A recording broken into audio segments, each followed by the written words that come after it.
சீரியல்களின் full எபிசோடுகளை Sun டிவியில் ஒளிபரப்பான உடனே எக்ஸ்க்ளூசிவாக சன் நெக்ஸ்டில் மட்டும் ஃப்ரீயா பாருங்கள். நாங்க பண்ணது தப்பு இல்லைன்னு சொல்ல வரல. ராஜசேகர் பண்ண அளவுக்கு நாங்க ஒன்னும் கொலைக்குத்த ஒன்னும் பண்ணிடலையம்மா. அவன் புத்தி கெட்டு போய் இப்படி பண்றான். அதுக்காக நானும் உங்களை பத்தி தெரிஞ்சிருந்தோம் திரும்பவும் ஏமாற சொல்றீங்களா? ஐயோ, கல்யாணம் பண்றாங்களா? கல்யாணம் இதெல்லாம் ஒரு கல்யாணமா? இதுக்கும் வந்து நான் நிக்கிறேன் பாருங்க, என்ன சொல்லணும்? பத்தாததுக்கு நீங்க வேற. தயவு செஞ்சு இங்க இருந்து போங்க. நீங்க மன்னிப்பு கேட்கவும் வேணாம், நான் மன்னிக்க போறதும் இல்ல. போங்க. சரி விடு, எங்க மேல உள்ள கோபம் அப்படியே இருக்கட்டும். ஆனா குழந்தை மேல மட்டும் அந்த கோபத்தை காட்டாதம்மா. அது என்னம்மா பாவம் பண்ணுச்சு? பிஞ்சு உசிரி கீர்த்தி அது. அத மட்டும் வேண்டான்னு சொல்லிடாதம்மா. ஒரு பேரனோ பேத்தியோ அத பத்திரமா எங்க கிட்ட பெத்து கொடுத்துடு. நீ கூட அங்க எங்க கூட வர வேண்டாம், எங்க கிட்ட பேச கூட வேண்டாம். நீயும் பேர பிள்ளையும் நல்லா இருந்தா மட்டும் போதும்மா. அது மட்டுமே எங்களுக்கு போதும். நீ என்ன நினைக்கிறேன்னு எனக்கு புரியுது கீர்த்தி. இந்த குழந்தைய வச்சு ஏதோ திட்டம் போடுறாங்கன்னு தானம்மா நினைக்கிற. ஆனா அப்படிலாம் எதுவும் இல்லம்மா. ரெண்டு பேரும் குழந்தை குழந்தைன்னு புலம்பிட்டே இருக்காங்கம்மா. உனக்கு ஒண்ணு தெரியுமா? வாசுகி நேத்து நைட்டு தூங்காம வெடிய வெடிய புலம்பிக்கிட்டே தான் இருந்தா. தன்னை மறந்து தூங்குறப்பவும் தூக்கத்திலையும் கூட குழந்தை குழந்தைன்னு தாம்மா சொல்லிக்கிட்டு இருந்தா. கல்யாணம் முடிஞ்ச நாள்ல இருந்து இவ இப்படி அழுது புலம்பி நான் பார்த்ததே இல்லம்மா. நிஜமாவே இவ திருந்தித்தாமா வந்திருக்கா. நிஜமாதான் கீர்த்தி, எங்களை மன்னிச்சிரு. எங்க கிட்ட நீ பேசலனா கூட பரவாயில்ல, ஆனா குழந்தைய மட்டுமாச்சும் பத்திரமா பாத்துக்கோ ப்ளீஸ். இப்ப நான் உங்களுக்கு பதில் சொல்ற நிலைமையில இல்ல, புரிஞ்சுக்கோங்க. இப்ப எதுவும் பேச வேண்டாம், போங்க. கீர்த்தி கண்ணு, நாங்க உன்னை பார்க்க தான் வந்தோம். இருந்தாலும் வந்ததுதான் வந்துட்டோம். சங்கவி ஆதியோட கல்யாணத்தை பார்த்துட்டு போயிடுறோமே.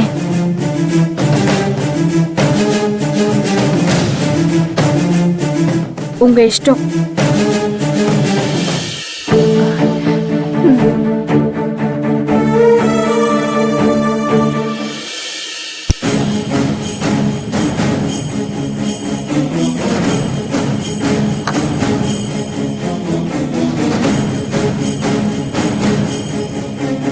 இல்ல பவி, சத்தத்தே காணோம்.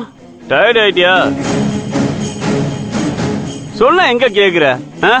நீ இப்ப கதவு திறந்து நீ போய் கல்யாணத்தை நிறுத்தமா உன்னை அனுப்பி வைக்க போறனா? ரெஸ்ட் எடுப்பியா? கல்யாணம்லாம் முடியட்டும். என்ன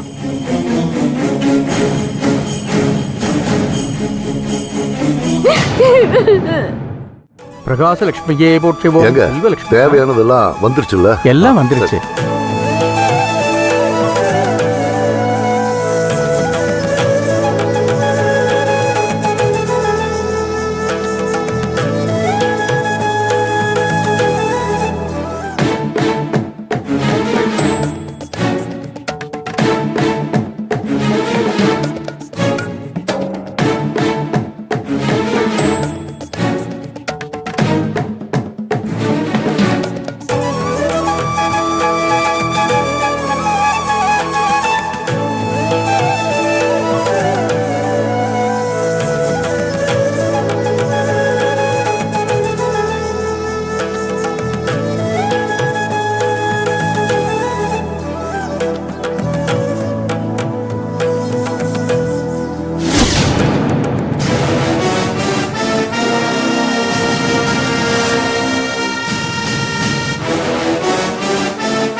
ஏன்பா காலையில வந்து இவ்வளவு நேரம் சங்கவி கிட்ட தானே பேசிட்டு இருந்த?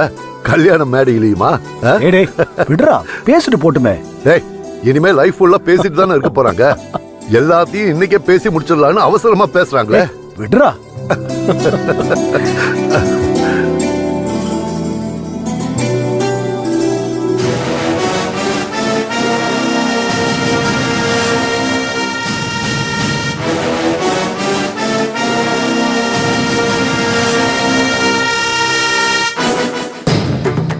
கீர்த்தி, பவித்ரா எங்கம்மா?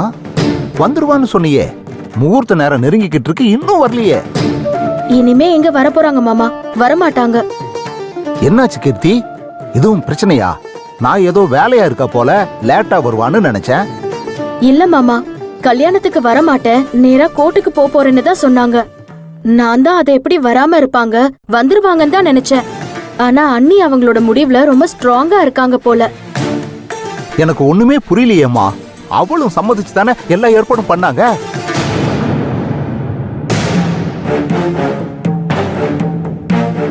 சம்மதிச்சாங்க தான், ஆனா முழு மனசோட சம்மதிச்சிருப்பாங்கன்னு நினைக்கிறீங்களா மாமா? என்னம்மா சொல்ற? ஒவ்வொருத்தவங்களும் அவங்கள என்னெல்லாம் பேசி அவமானப்படுத்திருக்காங்க. ஆதி அண்ணா அவங்கள கல்யாணம் பண்ணதுக்கு அவங்கள எவ்வளவு கேவலமாலாம் பேசியிருக்காங்க. அதெல்லாம் சேர்த்துதான் அவங்கள இன்னைக்கு இந்த முடிவை எடுக்க வச்சிருக்கு. என்ன கீர்த்தி சொல்ற? அப்படின்னா பவித்ராவுக்கு இந்த கல்யாணத்துல இஷ்டம் இல்லையா? அவ தானே டைவர்ஸ் பேப்பர்ல கையெழுத்து போட்டா. ஏன் கேட்க மாட்டீங்க? கொஞ்சம் நஞ்சமா அத்தை அவங்கள பேசிருப்பீங்க. இன்னொருத்தியா இருந்திருந்தா நீங்க கேட்ட கேள்விக்கெல்லாம் ஒண்ணு உங்களை கொண்டுட்டு அவ ஜெயிலுக்கு போயிருப்பா, இல்லனா தற்கொலை பண்ணிருப்பா. அன்னி கொஞ்சம் ஸ்ட்ராங்கா இருக்கிறதுனால இன்னைக்கு துணிச்சலா இருக்காங்க.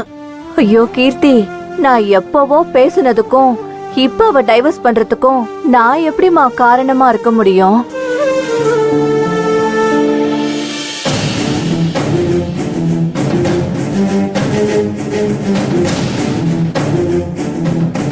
ஓ மகாலட்சுமியே போற்றி. இந்தாங்க, இந்த தாலி எடுத்துட்டு போய் எல்லார்கிட்டயும் ஆசீர்வாதம் வாங்கிட்டு வாங்க. சரிங்க.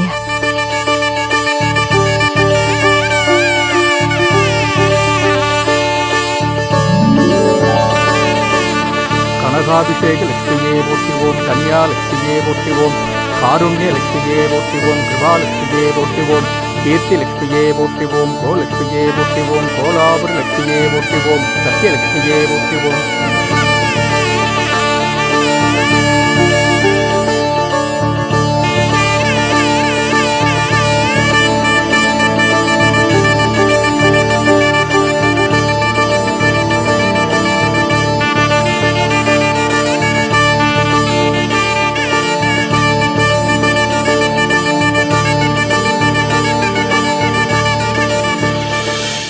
என்ன டாக்டர், பவி இன்னும் வரலையே? அதான் எனக்கும் புரியல சீதாமா.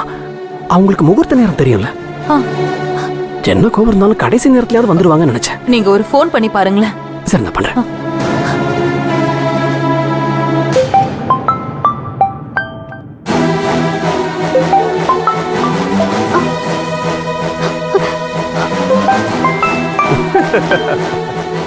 என்ன பவி, உன் போனா? நல்ல வேலை வெளியில வச்சு போயிட்ட போல. இதை நான் யோசிக்கவே இல்லை பாரு.